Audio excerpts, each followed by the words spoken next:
I think that would be one of the milestones that you're looking to achieve in the coming years. We want to expand outside of India. What are the key takeaways that you would like to give to young founders and You entrepreneurs? are able to talk to people and understand what problems they have.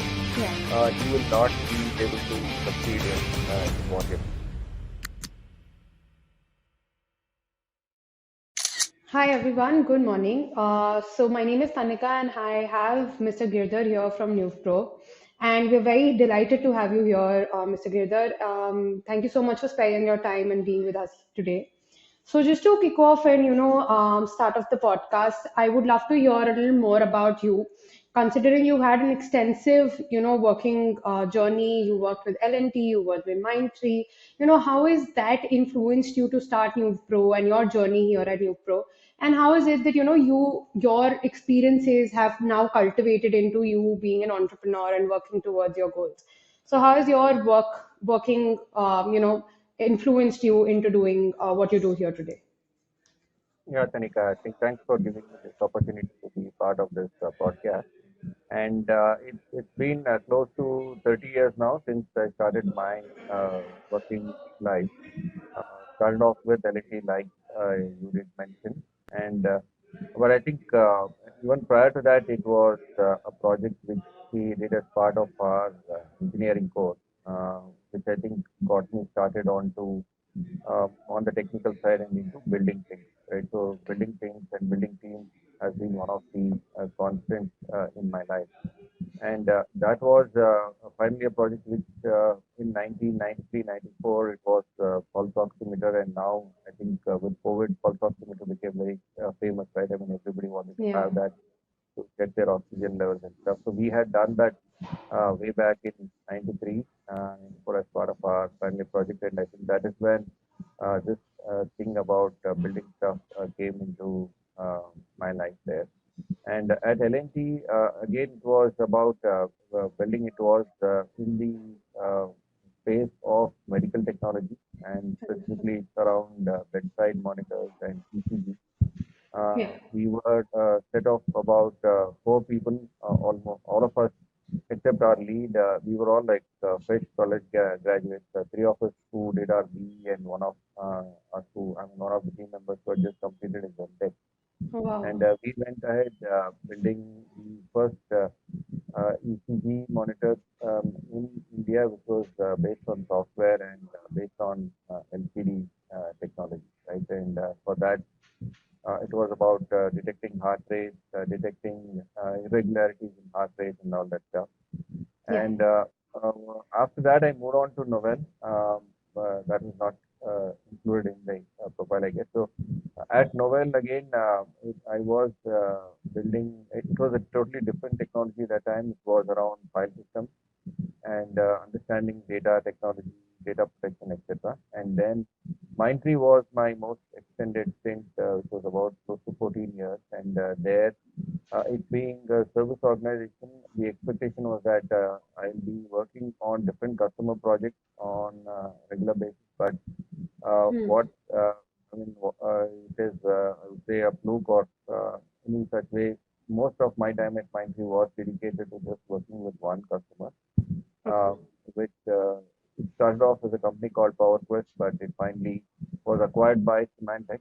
And the work at Mindtree was building on top of whatever I had done at Novell, which was around file systems and data protection.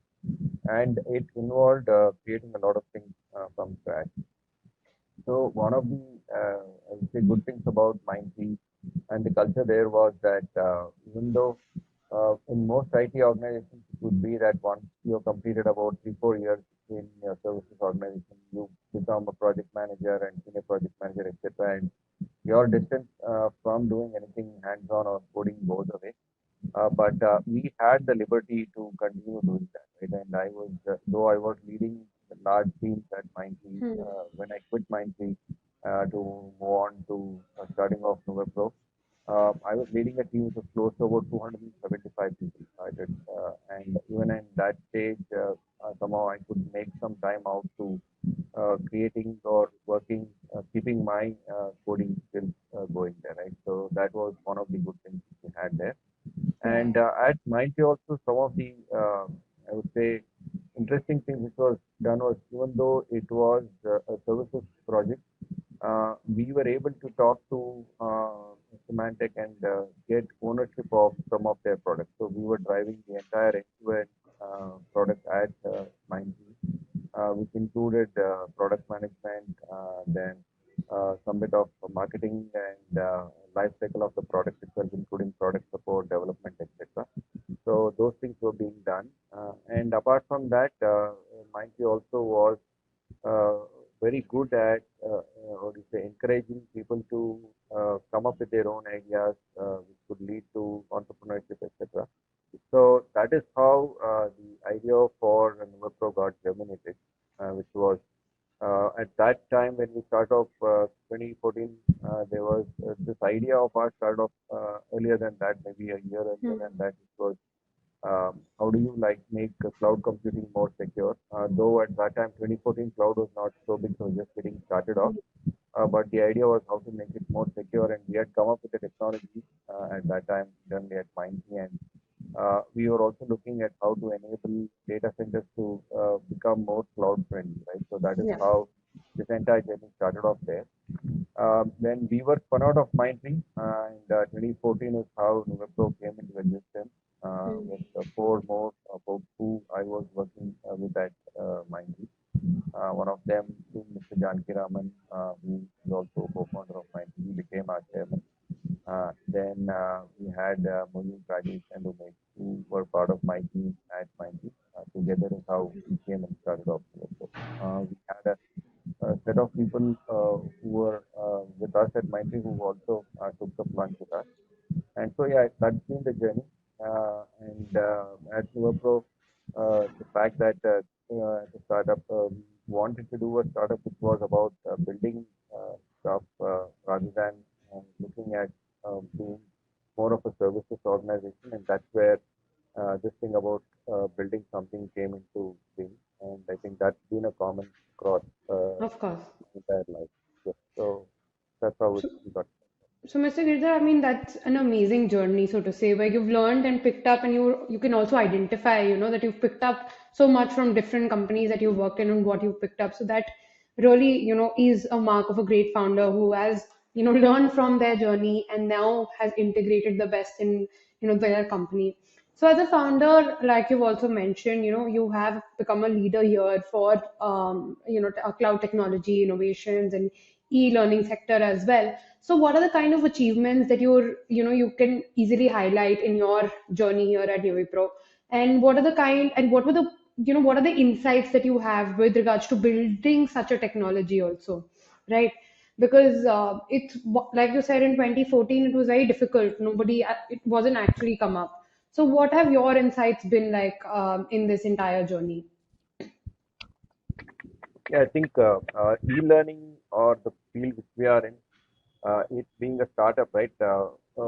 Things have changed from the day we started off. It has not been the same thing what we have been working on, Of course. and that is expected. I'm thinking, if a startup doesn't go through a journey like this, then it's not going to be about discovery, right?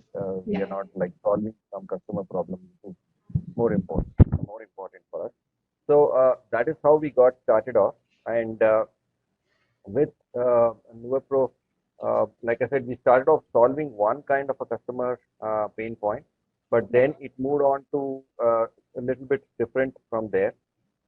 And here, the thing which came into us was that around 4 to 5 years back, one of our customers reached out to us, and then Okay. they came with a specific problem in their hand, right? Which is that they were doing like conducting a training in house, and they were not. I mean, if you're aware of how these large IT service organizations are set up, a Yeah. lot of these IT service organizations have large training buildings Hmm. or even training groups, Yeah. right? And any kind of training typically was that you walk into one of these training rooms, and there are already like pre-configured systems where you will sit and follow along with the training. Right? So that has Yeah. been the primary way of engagement there. And this company which came to us said that they are doing this kind of a training across multiple, I would say, regions or multiple branches or multiple centers of that organization, and they were looking at having like a common look and feel for all of their uh, people who are taking the training, right? Yeah. And this would not be possible if you're sitting in a room because I mean, a synchronous training happening across multiple places, and then it was the classroom thing was a little bit breaking there. Yeah. And that's when they came to us to say that is there a way by which all of these people can get access to a similar kind of an instance which they can use as part of the training. So what they meant by instance is like if you are learning to program, say in Python, right? So that's programming language, right? So you have to learn Python programming, and while a lot of it is a theory which is being taught by the instructor, there is also the piece where you need to practice what is being taught. Like in Yeah. Python, you may say that how do you like get an input from a user, or how do you do some kind of conditions and stuff like Yeah. that, right? So that is kind of a thing which needs to be done. And for that particular piece, which is the hands-on piece, uh, since it's distributed across multiple places, the IT team had said that it's not possible for us to have this kind of a synchronous setup across all these places. You need to figure out something on your own. Yeah. And that's when this customer of ours came to us and say, is it possible for us to enable something like this, right? Okay. And so that is when this whole new field was discovered by us, which is that there seems to be a place in IT training or corporate training Hmm. related to technology where there is a use case which is not solved for, which Okay. is something to do around hands-on activities, right? Which is content is pretty much solved either using an instructor or some kind of a video, which can give you what kind of learning content you want to have. Yeah. But especially when it comes to hands-on, it looks like an area which is not solved, right? So that marks the journey of ours into this particular sector. And here again, the thing was that since we were a bit new in this place, it took Hmm. us some time to find our feet. And then as we started talking to more and more people who could be our possible customers there, we started expanding our base. So in that way, in terms of an achievement, I would say that we probably are one of the very few organizations, maybe the top two or top three organizations in the entire world, who can provide these kind of hands-on, I would say, solutions or Service. hands-on uh, instances, Hmm. what we call as playgrounds or sandboxes, and we also call it as real work-like environment Yeah. across almost every kind of IT technology you can think of, right? So that is quite an achievement. That is one in terms of the breadth of technologies which we can support. Yeah. The second one is in terms of the scalability itself, right? Because we are using a platform which initially we had built as a way to enable resale of cloud resources for data centers. Yeah. It had been built with scalability in mind. So that came into, I would say, help here, and that again is an achievement in the sense that the scalability of stuff or the number of people who can simultaneously access their hands-on instances or lab instances is something again an achievement which we can be proud of, right? And at this point in time, just in terms of the customer type which we handle, we talk to, or our customers include um, enterprises which comprises of IT service organizations, then global capability centers or GCCs. Of course. Then we have upskilling slash tech organization, and the third one is higher ed institutions. Right? So in that way, across all of these institutions in India, most of our client base currently is in India. Okay.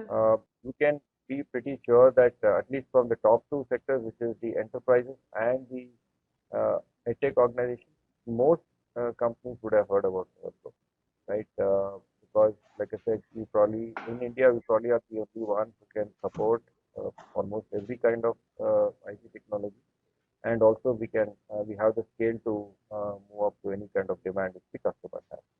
Understood. So, Mr. Girdhar, I mean, the achievements are so good, and like you said, it's one of the emerging companies where you guys do plan on even expanding it worldwide rather than just in India, right? So, while building such a upscaling company, also there might be a couple of challenges that you must have faced along the way.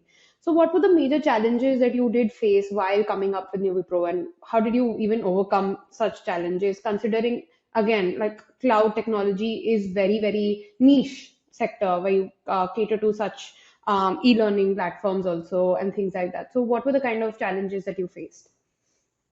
Yeah, I think the challenges has always been about, I mean, the first challenge every company has is about survival, right? That is, Yes. you need to have a business in which you make something which the customer is ready to pay for, right? So Yeah. that is one of the second thing which comes into play is now that you have a customer paying for what you do, how do we add more value to those customers, right? Yeah. So I think these are two constant challenges which anybody keeps having Hmm. in as the in the role which I am in. And while there are challenges in terms of manpower and technology and all that stuff, I think these two primary ones, if it is sorted out, I Yeah. think we can pretty much navigate the company in the right direction.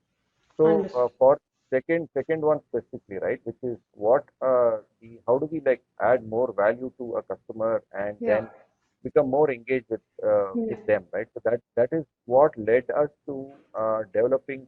So I talked about the playground, right, or Yeah. sandbox. So that was the primary business which we have right now. But as we started talking to customers, we realized that their pain points extend beyond just providing these kind of playgrounds, right? So Yeah. they are more looking at outcomes. Yeah. And right now, outcomes are pretty much defined in terms of a certificate, right? A Understood. certificate or a course completion or a degree and stuff, right? So that is not like moving the needle for most organizations because it's not a proof of what the skill which that person has there, right? Yeah. So that is when we are based on customer feedback and all that stuff and our own conversation. That's when we said that let's move the customer up the journey here. And apart Yeah. from just giving them these playgrounds for practice, let's also start now giving them real world scenarios to work on, right? Which is where you will start applying those concepts which you learned as part of your instructor led or self-paced training. So Hmm. these real world scenarios is a thing which we introduced as I would say part of our challenge was how do we become more crucial to our customers, how do we become more embedded with our customers, how do we add more value to them.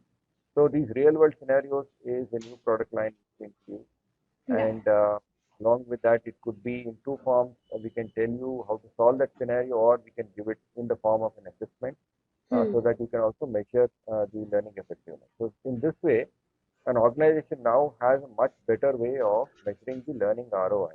Yeah. And also with IT service organizations specifically, right, there also the KPIs are changing now, Yeah. right, which is specific to training. It's no longer about saying that how many people have completed the training. It is like how effective is the training and has it helped that organization increase its revenue, right? So that increase in revenue means more people have got deployed into a custom project, right? Or if you Understood. take a global capability center, has the team expanded in terms of responsibilities in India, for us, right? So these kind of outcomes is Yeah. what we are able to try. So yeah, I think those are the challenges primarily. I said keeping alive is one, and obviously, and second one is how do you continuously keep growing? Yeah. And the second challenge is what led us to building these new lines of products and expanding our Of course. business with customers. Of course. So, Mr. Girdhar, even with such a dynamic workspace, and especially when it comes to information technology sectors, that you can say, how has Nuvipro been able to, navigate with the evolving technology, with the ever evolving rules and the kind of technology that everybody is coming up with? Considering you started off in 2014, from there the journey, there must have been immense number of changes in trends in emerging technology. So how is it that you've been able to keep up with them till now also? And what do you think are the major trends that are coming about also that you see in the future as well? So I think one of the ways one of the primary ways I think we have been able to keep up with what kind of technology changes are happening is to have a strong technical team, right? A Okay. strong leadership team which understands what is going on and they can help navigate the organization in that direction, right? Okay. So for us, the changes we have seen, like been through one change and still going through, which is the cloud. How uh, most technologies are becoming cloud-based. That is one. Hmm. The second one is about how SaaS-based applications are becoming the way by which most organizations consume software, right? So that's Yeah. the second one. The third one, whatever we are seeing, just started off last year, was on the Gen AI, right? Yes. So in all these places, I think it really helps to have a strong leadership team which understands technology. A strong Yeah. technical leadership is what I would say, and that's been one of the values which we carry at Nuvepro, right? Which is we expect every leader to be hands-on. Yeah. Every leader, every leader, and every individual in the organization. Yeah. And I keep saying that your main skill cannot be about managing people, right? So that is Of course. not the skill, only skill which you will be measured on. So you need to be hands-on, and I think that has really helped us here, which is Yeah. having a team which understands technology. Of course. And Mr. Giridhar, please also tell me that in the wake of COVID, COVID-19 coming about during the pandemic, was there any change that we saw in the trends at that time? Yeah, there was, I would say, sudden this one realization with organizations that COVID is going to change the way Yeah. in which most organizations are going to work, right? And when you say work, it also meant that it could lead to people having new skills needed there. Yeah. So that was the primary stuff which we saw there, that organizations started prioritizing the need of for employees to have a lot of skills Skills. at that time. So it was no longer about it being just like a tick mark, Hmm. but real time being provided there, real money being invested, right, and real ROI getting measured. So Yeah. that was the primary thing which we saw there. While it started off by saying that just pick up any kind of a learning technology or learning medium which you have, and most people probably went to the video-based channel, Yeah. right? Just looking at content and trying to say that yeah, that's how we will learn. But now that is, I would say that thing is maturing, in the sense Yeah. that yeah, it is great to have you look at or watch videos for a certain period of time, but I think when you say skill, it actually means whether you can demonstrate it or not, Of right? course. So yeah, COVID I think really put the spotlight on skills, and then with Gen AI coming in, it really said that unless you are going to be skilled, your place in the IT workforce could Yeah. be threatened. Yeah. So I think that's where the thing about skills is really coming into play now. Yeah. And I think we are just riding that wave and now saying that, yeah, skills is becoming very important. Important. And we as an organization can help our customers meet their goals with related to skills. Okay. Of course. I mean, like we already discussed, it is an ever-evolving field where technology and the new trends play a very, very significant role also. I think there are a number of government regulations also that keep coming up with regards to, such with data threats and things like that happening. And the government also keeps on putting different schemes, different policies in place with regards to it. So how is it that you were able to put that also to your to your clients to understand and navigating through those regulatory landscapes and ensuring compliance is completely made with the government sector as well. So how is it that you're able to even ensure that? So in our case, if you the space in which we operate, right, it is primarily for working professionals, right, which Yeah, is or people who are like just about to get into their professional career. So we are not in the space of giving out degrees, or we are not uh-huh. in that space yet, right? So in that way, we are outside of most of those regulations. They don't. I Apply. mean, it's not a factor which affects us to a large extent. Okay. So that is one part of it. However, the second part is about we talked about data. So that is data privacy and storing Yeah. user data and who are all. on our platform, like how do you take care of all of that data? I think Yeah. that is important to us. We do have compliances which are there in play, like SOC 2 compliance is there. Yeah. We have ISO 27001. We also regularly do penetration testing of our solutions. So Okay. yeah, we do those kind of things to make sure that our infrastructure and the solutions which we offer and the data we hold is secure. But other than that, related to regulations around courses or kind of content we deliver, we have not been impacted by that so much because of the Understood. kind of clientele. That we have understood. So, tell me something, Mr. Girdhar. Does Nuvepro also, utilize AI technologies and machine learning to, enhance its upscaling solutions as well, or is it all Yeah, based on? Yeah. no, no, no. It is, we are just starting to utilize it now. Okay. And like most organizations, we are running a few pilots of Understood. how we can use that effectively. Yeah. And I think the first one which we have already rolled out is about getting our customers to themselves learn about AI, Yeah. right? So with the kind of I said sandboxes. So GenAI sandboxes is something which we are providing to our Hmm. customers.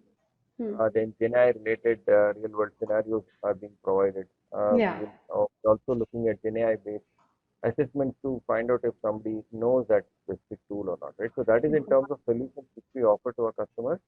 About the second part is about using it ourselves. Yeah. That is where a few pilots are going on, and our goal is to have AI deployed at least in a few areas of our product in 2024, right? Yeah. So that is going to happen, and we should be having some kind of a release by mid of this year, Hmm. which Okay. is really going to help customers there. Yes. So the process has started. We do have a few pilots, but at this time, we have already started enabling our customers with some of the GenAI solutions Okay. to help their people get skilled on AI. Oh wow. So that I think that would be one of the milestones that you're looking to achieve in the coming years, right? What are Absolutely. the other milestones we can say that Nuvepro Technologies is looking to achieve in this dynamic industry as well?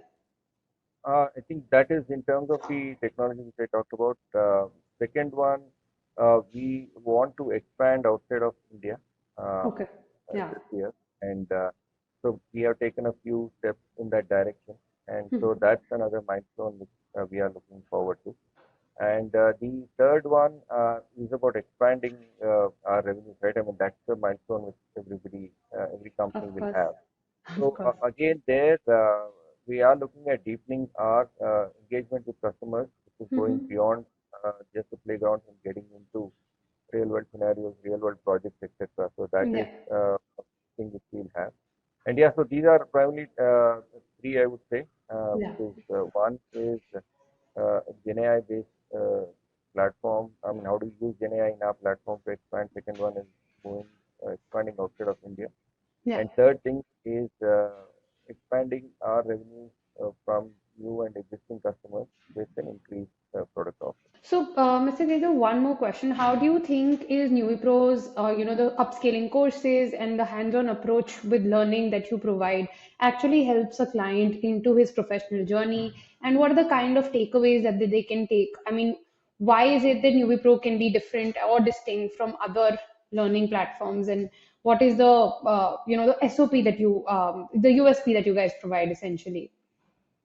Yeah, I think again it's coming back to what I said I started off and been doing throughout my career, right? Which was about building things and then learning from, right? So that has been the constant thing, and even it doesn't matter if it is technology, right? Yeah. You always learn when you try and build stuff, right? Yeah. So that has been one of the things which has been a constant across everything, whether it be it cooking, be it driving, be it learning how to swim or whatever it is, right? Unless you do that activity, you will never learn about that stuff. Of course. So, which basically puts that thing that hands-on is the way to go, right? So we don't have to convince somebody that hands-on is what is needed Yeah. to be done, right? So that has been, so that's the driving, I would say, vision for us, which Hmm. is to make sure that we are able to deliver solutions to our customers, which can get them to learn in this method. The thing about how it affects or how does it benefit a customer is uh, if you're able to see some stuff, right, which Yeah, a person has built. If it come to technology and you're looking at cloud, if it's an application which the person has built, or of course. if it is an infrastructure that person has built, or Gen AI, maybe some new model has been built, or something has been done on Gen AI, then you don't have to. I mean, convince the customer even more than that, right? Yeah. It's not like saying that I've got like a first class degree and I got so much marks here and so much marks Hmm. there. There's a lot of convincing needed. And in this particular case, I've built this thing, I'm showing it to you. Now ask me whatever it is, right? So Yeah, that it becomes a much faster discussion to close there. of So I course. think that is how we are really helping our customers, which is get their users to be able to build stuff and show it to them, Hmm. right? And then use that as a basis for whatever further discussions you want to have, whether make that person part of a new project, make that person, give them an increased responsibility, or give them an increment. All of those things are much possible now, just because of the fundamentals of how we do it. Great, great. And Mr. Giridhar, you've had an experience for over 30 years now, like we discussed in the beginning.